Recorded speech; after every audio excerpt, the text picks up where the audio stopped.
What's up, everybody? Welcome to Aspects Land of a Changing Man. My name is Gold, and I'm bringing you another episode.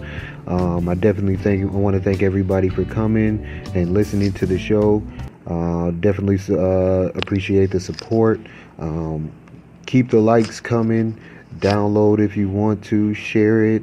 Hit the follow. Also, I definitely am updating, doing more shows. I'm trying to get more consistent on on doing this thing, because this is a great show.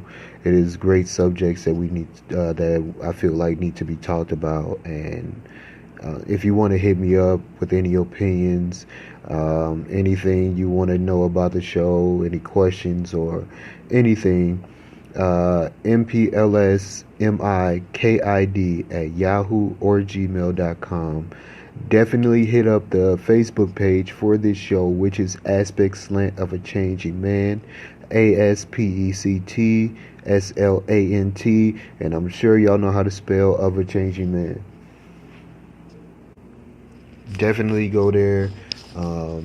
Give your opinions on the shows, if you like them, if you're listening, if you have anything to say as far as advice for relationships, if you are a success story, definitely want to hear about it. I want to see more positivity when it comes to relationships and how people are working on them, if they're going through a subject of what I'm talking about and they defeated it and the relationship is happy. I definitely want to talk about the subject today. It is a very emotional subject for me, because it's one where I seen a problem in somebody else, and then I started to see that I also have been that, and I didn't know what was the problem within me as far as this subject. And it's a scary subject because it's a very selfish one.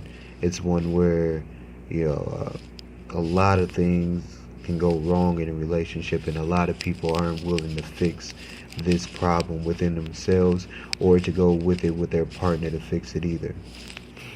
So today I want to bring today's subject is about a narcissist, and talking about a narcissist is a very big subject. And the definition of a narcissist is a disorder in which a person has an inflated sense of self-importance. So they basically are over-exaggerating how special they are, and they're willing to show, even in a bad way, of how they are just important. And I'm gonna give some examples of a narcissist. These are 10 signs by Psychology Today that let you know if you're in a relationship with a narcissist. And I'm going to give more examples, but this is just one from that I found was good as far as definite signs that you're with them. If they're a conversation hoarder, they love to talk about themselves. They don't really want to give you a chance to talk as far as the conversation. You struggle to have your views and your feelings heard. It's not in agreement with a narcissist. Your comments are likely to be corrected, dismissed, or ignored. If you are a conversation interrupter, while many people have poor communication habits and interrupt others, a narcissist interrupts and quickly switches the focus back to themselves. And they may not even be in the conversation, or it may not even be the subject, but just to have the floor, they may interrupt and make the conversation about them by taking a little bit out of what you said and jumping right back into the conversation.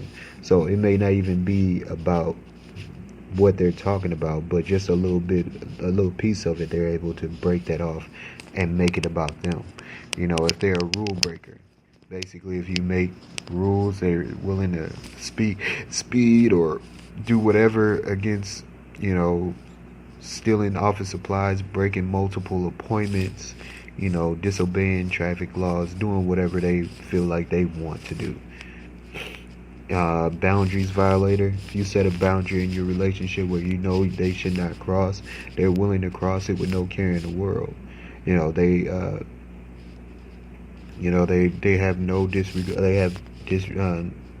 They show wanton disregard for other people's thoughts, feelings, possessions, and physical space.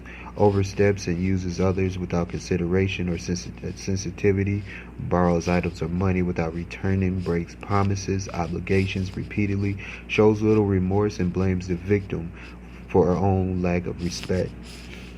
False image projection. They may do little things to impress others by making themselves look extremely good. This is a trophy complex and can exhibit itself physically, romantically, sexually, socially, religiously, financially, materially, professionally, academically, culturally. In these situations, the narcissist uses people, objects, statues, or accomplishments to represent the self, substituting for the perceived inaccurate real self. And these grandstands, merit badges, are often exaggerated. Underlying messages of the type of display is "I'm better than you," or "Look at how special I am. I'm worthy of everyone's love, admiration, and acceptance." They feel like they're entitled. They often expect treatment from others, very good treatment from others. They expect others to cater to their needs without being considerate in return. In their mindset, the world revolves around them. So basically, they feel like they're the king or queen of the world and everybody should do for them. They feel like they were born with that title. They may be a charmer. They may, be charismatic and persuasive. They know how to interest you. They listen to you very well, and they use that against you as far as what you like, how to feed you, how to pull you in, to make you feel like you're special so that they can have you. They think of oneself as a hero, a prince or a princess, or one-of-a-kind special person. They have an exaggerated sense of self-importance, believe that others cannot live or survive without his or her magnificent contributions. Negative emotions. They enjoy spreading and arousing negative emotions to gain attention, feel powerful, and keep you insecure and off balance. They are easily upset and at any real or perceived sights or inattentives that may throw a tantrum if you disagree with their views or fail to meet their expectations. They're extremely sensitive to criticism. They don't like being criticized at all. They don't like someone telling them that they're wrong. They respond with a heated argument, cold detachment, or like flight. They'll go away. On the other hand, narcissists are often quick to judge, criticize, ridicule, and blame you. By making you feel inferior, they boost their fragile ego and feel better about themselves. And sorry if I'm not saying these things a little bit correctly or fast enough, but trying to get through them. And they may manipulate others as an extension of self. They making decisions for others to suit one's own needs. The narcissist may use his or her romantic partner, friend, child, or even colleague to meet unreasonable, self-serving needs, fulfilling unrealized dreams, or cover up self-perceived inadequacies and flaws. And they're never wrong. That's one thing about narcissists, is they're never wrong, and they never want to be wrong, and they will gaslight you or crazy make you to basically believe what they are saying is true. Let's say you're with a person and they get tired of arguing, so they may say, "I'm tired of you arguing. You're always arguing, and I don't like it." And then that's just you starting arguments. But let's say they start an argument. They may say, "Well, because you continue to argue with me, that makes you the person that is abusive, or that makes you the person that is the problem." So they never really want to admit anything as far as faults, because if they do, it's going against their ego, and that means they're not as great as they want to be. They may it's all about control when it comes to them. They're all about control. They want to control the situation. They want to be in control. They want the attention on them, positive or negative. They want they want a reaction out of you. They want to make sure that you know that your mind is on them, so you're thinking about them, and they want to feel. It makes them feel as if you can't live without them. You can't survive without them. And I've been this type of person. I've been a person that has been a person that didn't look at the people I was with as much as important as I am.